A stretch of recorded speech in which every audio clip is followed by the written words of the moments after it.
entertainment with all the Amos and Andy characters, plus Bud Gosden and his orchestra, and those famous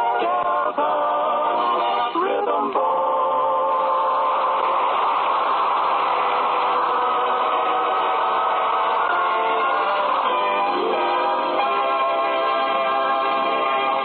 Well, today the Kingfish's wife, Sapphire, is having a birthday. And everybody seems to know it except the Kingfish, who, as usual, has completely forgotten about it. Well, at the moment, we find Sapphire trying to jog the Kingfish's memory. George, do you know what today is? Certainly. It's Tuesday. Oh, I keep up on things all right, yeah. It happens to be March the 4th. March the 4th. Yeah, honey, I almost forgot about it. March the 4th, yeah. That's the Ides of March, oh, yeah. That's when Julius Caesar chased all the snakes out of St. Patrick's backyard. I ought to get myself a shamrock. George, today happens to be my birthday. Your birthday? Oh, certainly. Happy birthday to you. Never mind the singing. Never mind the singing. Where's my present? Present? What I really going to do now, honey, look here, I'm going to get you a nice piece of jewelry. Well, I certainly need a piece of jewelry. I got a jewelry box in my dresser drawer there. It's just full of junk. That's all you ever give me in the way of jewelry is junk. Yeah, well, how about that genuine diamond engagement ring I give you? Genuine diamond. I remember the day that diamond fell out of the setting and I stepped on it. What about it? I had 7 years bad luck. Well, it just happened to be a soft diamond, that's all. I don't know why I can't have nice jewelry like Miss Caldwell upstairs. Every time I talk to her, I notice she's wearing 2 or 3 expensive necklaces around her neck at one time. Yeah, well, your friend Mrs. Caldwell has got to do that to hide them big wrinkles around her neck. Yeah, but as I look at you, my darling, and see the smooth neck like you has got, you don't need, how would you like to have a nice jaw wrinkle cream there, honey?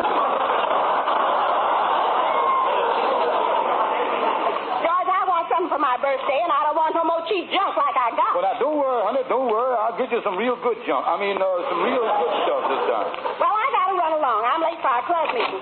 See you later, George. Goodbye. Mm-hmm. Well, let me take a look in her jewelry box here in the dresser drawer. Yeah, she's right. She sure got a lot of junk in this box. Hey, wait a minute, sir. Andy done fell in love with a gal. Maybe if I can sell Andy a piece of this junk. Yeah, I'll sell Andy this old string of pearls here for $10, and I'll have enough money to buy Sapphire a nice $5 present.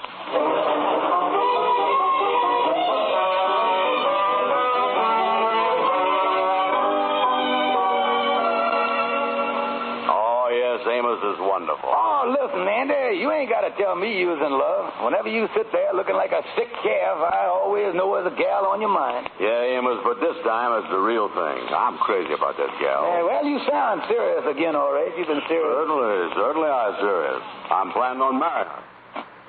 Everything is all set. There's just one little thing that's holding up the wedding. Oh, what's that? She don't like me. Well, Andy, did you ever stop to think that maybe she's just bluffing? Well, she had her old man to kick me out the house the other day. That's the hardest bluff I done ever felt. Sure enough, did he kick you real hard, Andy? Well, the way I was sailing, if there'd have been a goal post there, he'd have scored 2 points. Well, if I was you... Come in, Kingfish. Well, hello there. What's the topic of discussion here today? Well, Andy's got a new gal, but, well, he ain't doing so good, Kingfish. Oh, maybe I can help him. Well, somebody ought to help him, or he's going to be bluffed into the hospital, I know that. Well, see you later. So long, fella. So long. You see, Kingfish, this gal don't like me too much. Well, I think I got a thing here that'll win her over, Brother Andrew. Here, take a look at these. Pearls. Yes, and I was happy to say that these pearls were stolen from the Sultan of Afghanistan. Sultan who? Afghanistan. That's a mythical kingdom out in India. Mythical kingdom? How'd you get them? Got them from one of the myths. Well, where'd she get them? She got them from an old cobbler. Just look at these pearls and under the light there. See how they effervesce there? Look at them there. See them? Yeah, they're really vessing there, ain't they? These things is over 500 years old, and I was here today is worth a king's grandson.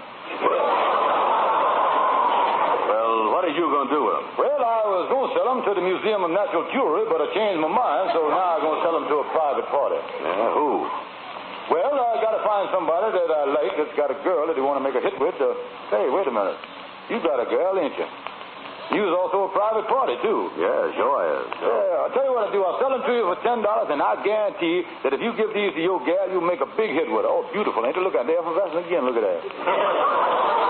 You know something? I has always heard that there's different kind of pearls. Is these cultured? Oh, they got plenty of culture. If these pearls could speak, they wouldn't talk to either one of us. Tell me this, Kingfish. What makes pearls so expensive? Well, I tell you, Andy, good pearls are scarce. You see, a pearl expert got to eat hundreds of oysters a day just to find one pearl.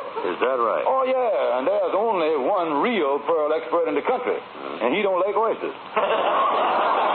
Well, how does that make them so expensive? How? Because he demands big money for eating stuff he don't like. You do? Oh, yeah. If the pearls was found in shrimp, it'd be much cheaper because the pearl expert loves shrimp. He crazy about them. Yeah, I see what you mean. A pearl is hard to get to, Andy. The only people that can make a pearl is an oyster. Yeah? Well, how do they make them? Well, a pearl is an irritation. Oyster got to get irritated before he can make a pearl. Well, how do we get irritated? Well, oysters is married. They have that trouble like everybody else. Down there in the bed dogging all the time. And I'll sell you the pearls for $10. $10? Yeah. Okay, I'll take them. Here's the 10.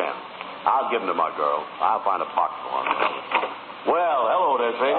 Sadie Simpson, what you doing in my office? Listen here, absent-minded. I just come over to tell you that it's your wife's birthday. Well, I know about it. Well, sometimes on occasions like this, husband needs a little jacking up, and I'm just the jack that can help you. Yeah, well, we've been married for 20 years, and I ain't forgot many of her birthdays. What do you think of me giving her some clothes? Well, it's about time. That trousseau of hers ain't going to last much longer.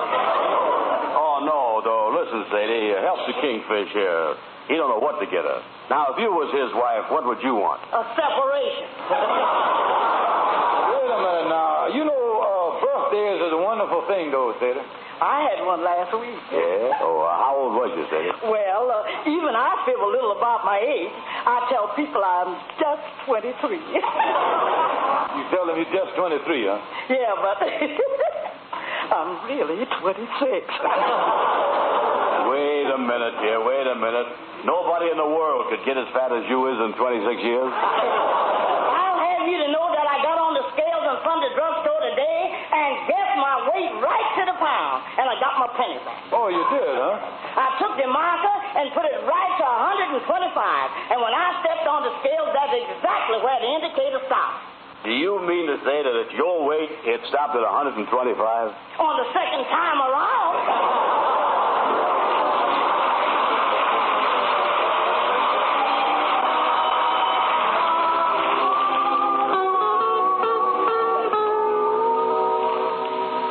Darling, just being the afternoon of your birthday, here's a present for you. Oh, George.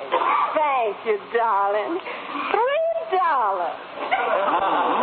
And on top of that, I'm going to take you out tonight for dinner and the movies, too. Oh, that's wonderful. I look real pretty tonight, and I know exactly what I'm going to do with the $3 you give me. Now, Yes, I'm going to go out right now and get a pair of earrings to match the one good piece of jewelry I got. yeah, what piece is that, honey? The family heirloom.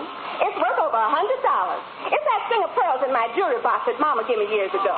So long, George. Oh, me. Of all the pieces I had to take out of there, if she ever finds out about this, what is I going to do? You look kind of worried. Well, I was worried. It's about my wife. One of my wife's heirlooms has disappeared. Well, have you notified the Bureau of Missing Persons? No, one of her jewelry heirlooms. Oh, yes. Oh, sure, of course. My wife has got an heirloom, a beautiful thing. Maybe you has noticed it. It's one large stone surrounded by a lot of backgammon.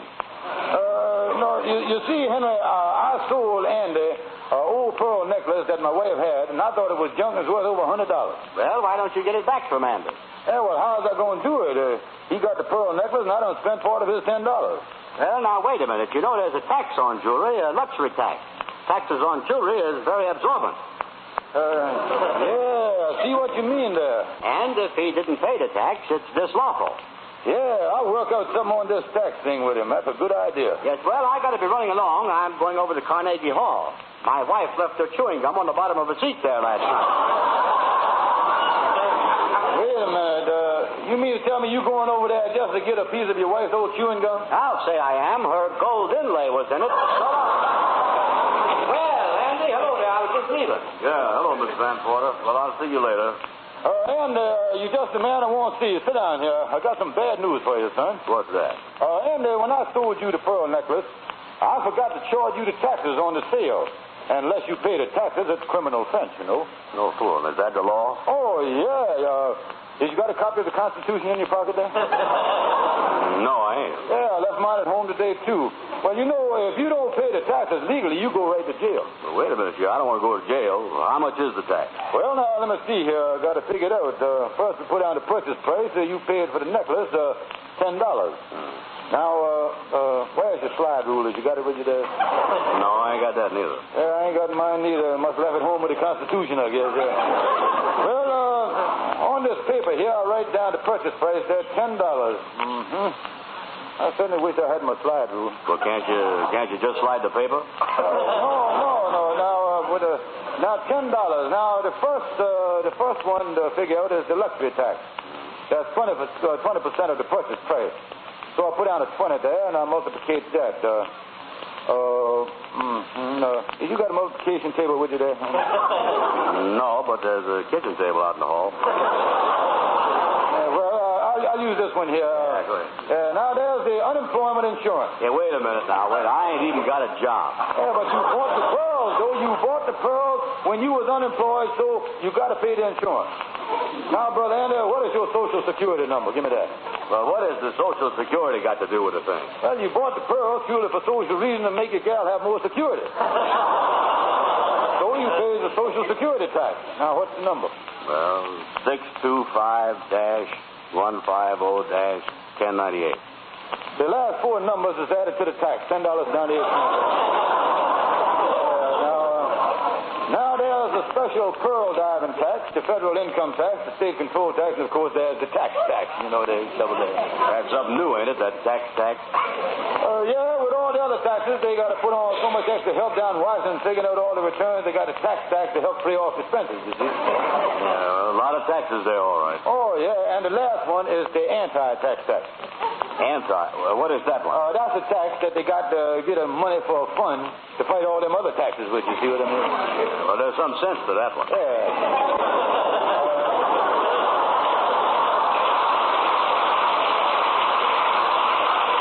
Now we got to figure all these up there. Let me see here. Put down the percentages. Divide them by the decimals, multiplies the ciphers, and subtract the units, add the multiplicators. 6 and 4 are 13, and 7 are 29.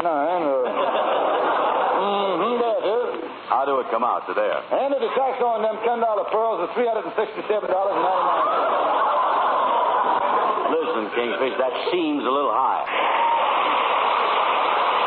Well, tell me this, Kingfish. Who has got to collect this money? Well, I sold the pearls, so I got to collect. Well, you got to collect it from somebody else, because I just ain't got it. So it looked like you was the one that's going to jail. Oh, now listen, Andy, give me my pearls, will you? Now, come on, give them to me. Listen, if I give you them pearls, you'd be in trouble with the government on account of the tax. Well, if you give them to me, there ain't no tax there. Oh, yes, there is. The gift tax.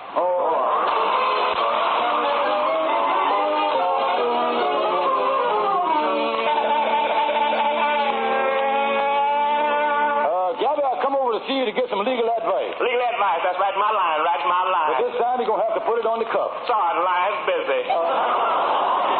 Now, Gabby, look here. Let me tell you the whole story. First of all, it's my wife's birthday, and she wanted a present. Well, that ain't bad. Why don't you go to the store and get her something on credit?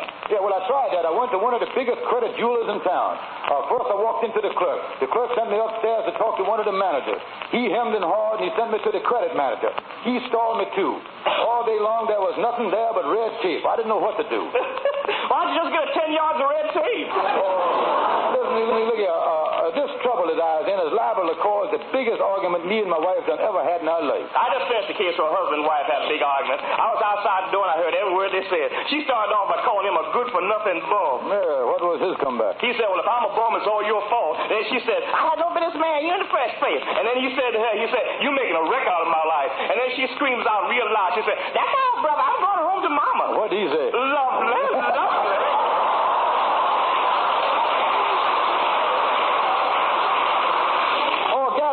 You that me and my wife is really in trouble. Kingfish got to remember that marriage is a 60-40 proposition. A 60-40 proposition. If a man makes $40 a week, his wife spends 60. Look here, when I think of all the trouble that I get in with my wife, I sometimes wonder if I got the right woman. Oh, you're so right. That's why I'm single. What I'm looking for is a sweet, gorgeous young girl like my grandpa married. Just like my grandpa married. Yes, but them it's pretty hard to find in these times, Gabby. Oh, no, it ain't. Grandpa just got married last week.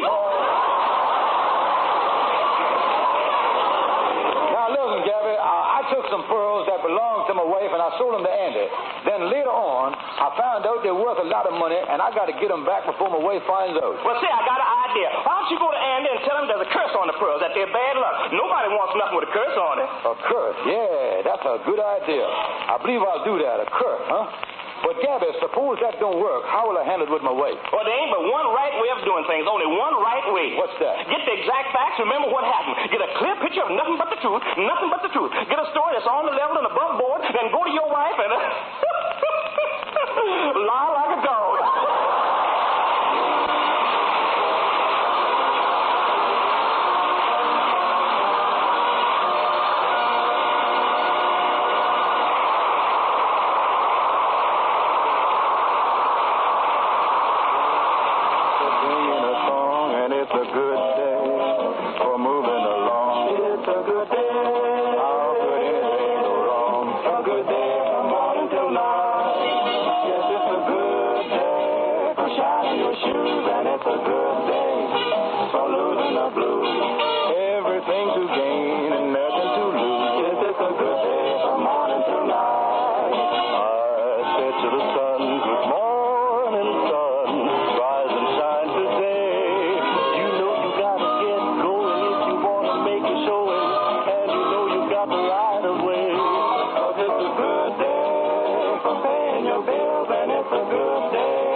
What's the matter, Kingfish? Well, any of the pearls I sold you has got a curse on them. You was in danger. What do you mean, a curse? Well, the history of these pearls has left a trail of broken hearts and bad luck. Remember I told you the pearls were stolen from the Sultan of Afghanistan? Yeah. Well, you know, he got them from a man that was working out in the orchard. In the orchard? What was he doing out there? You told me he was a cobbler. Well, he was a peach cobbler, I told you.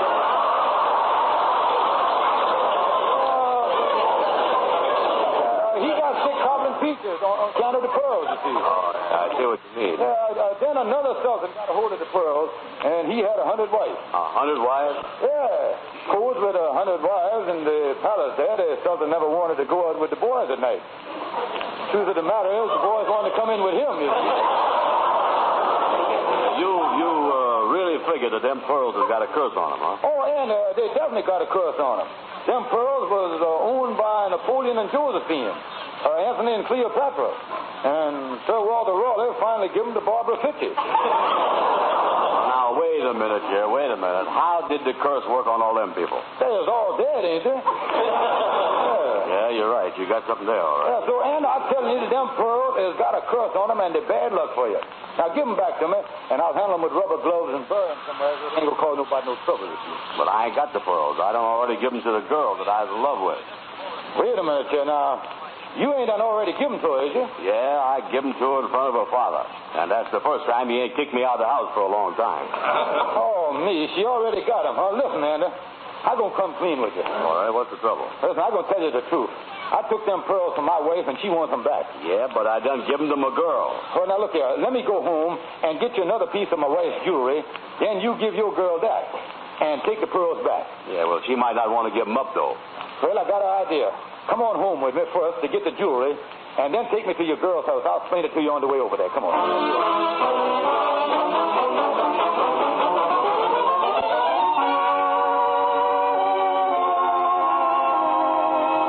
Josephine, I'd like to introduce Mr. Stevens. How do you do, Mr. Stevens? Likewise. Mr. Stevens here is an insurance appraiser. Yes, I was with the Infidelity Life and Jewelry Company. We is a subsidiary of the Lloyds of France. Won't you sit down, Mr. Stevens? Thank you. Josephine, I brung him over here to appraise up your pearls. Oh, that's very nice of you. Must have taken them all. Yes, and by the way, with a name like Josephine, you ain't got no business wearing pearls in the first place. You know, pearls come from oysters. Well, what's that got to do with my name? There's no R in Josephine. Yeah, go ahead. Hand him the pearls there, Josephine. Let him put them under the microscope. All right. Here you are, Mr. Stevens. Well, now, let me get my jewelry glass on my right eye here. This little black glass magnifies everything. The watchmakers wear them, too, you know. I was having a tough time getting it in my eye today. Guess my socket's weak. Hold this up to my eye for me, will you, Miss Brown? Yeah. Go ahead. I'll hold it. What'd you see there, Mr. Stevens? Pearls. But, just as I thought, these are fake. They is weak and anemic. Must come out of a thick oyster.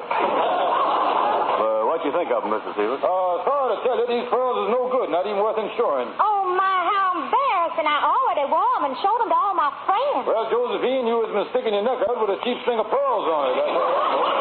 You know, Josephine, I had a superstition that this would happen, and I don't want you to have nothing that ain't good.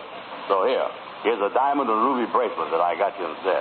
Oh, a diamond and ruby bracelet. Yeah, show that to your papa tonight before I come over. Yeah, I can tell you about just glancing at that diamond and ruby bracelet. That's okay. Oh, thank you, Andy. Here are the pearls. Wait a minute. Give them to me, Miss Brown. I'll toss them back in the ocean and let the oysters work on them some more,